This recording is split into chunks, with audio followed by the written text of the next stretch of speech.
It was raining very hard last night and earlier this morning, and some people called asking if the demonstration is going to be cancelled. I know some people never turn up because of that, but we talk to God and we pray about it as a group as well, and we ask Him to hold up the rain and show that you're powerful enough to hold it up. So I believe we're on the right path.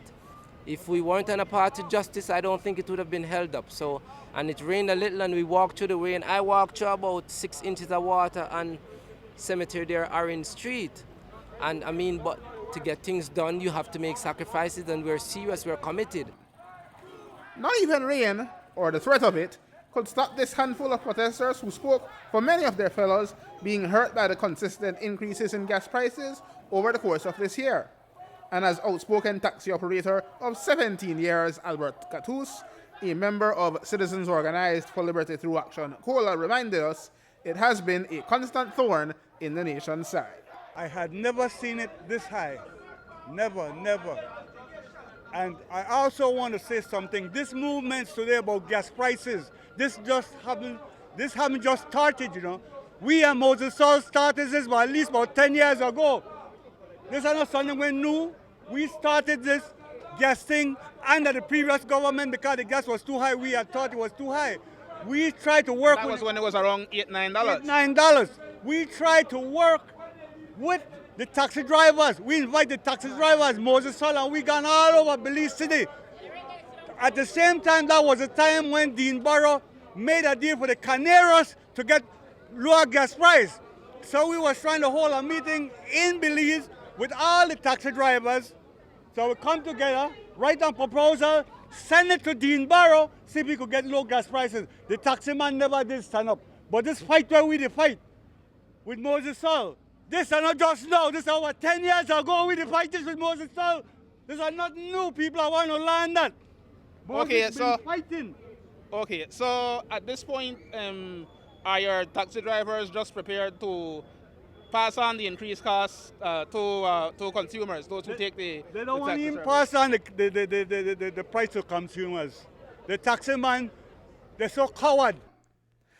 South proposes that prices be lowered straight to $8, that is, which would still leave Belize among the highest ranked nations for prices, but much more tolerable than now. We're saying we want the gas price straight to 8, reduce it to 8, because that would be fair in parallel to the other countries around us at the cost of gas price they're paying. So we're not being unjust here, we're not being unfair here, we're not being malicious here.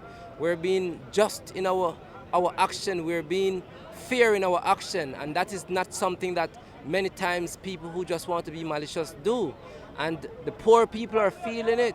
Those who drive a little old car are feeling it. The taxi men are feeling it. Those who are making $3.30 an hour is feeling it when they go to the store to purchase. So this ties in everything together. If you're making minimum wage, which is $3.30 an hour, you'd have to work 3 hours almost to buy a gallon of gas. Imagine that. The issue was enough to bring out both the opposition People's United Party and Belize Progressive Party, who largely preferred to stay out of the media spotlight. But their respective leaders agree that something has to be done, and both zeroed in on the taxes collected by government. We are here as citizens of this country. COLA and some private citizens made out a call to come out and to demonstrate our displeasure with the government with the high cost of fuel. And that is what we're doing here. If we'd have been here as a party, we'd have mobilized our party. So we just came out to show, just like in everybody else, the high cost of fuel has a direct effect on every single citizen of this country. And we are calling out on the Prime Minister to stop talk. He talks and talks and talks so that nobody will believe him. He needs to reduce the cost of fuel. He does not have to wait until the next shipment comes in. All he needs to do is to amend the law and to reduce the tax on fuel. There is a cap that the government should put on how much revenues they'll be taking from fuel. That's the point that this country needs to understand. Because when the fuel prices on the world market were close to $140 US a barrel, we still weren't paying no $12 a gallon for fuel.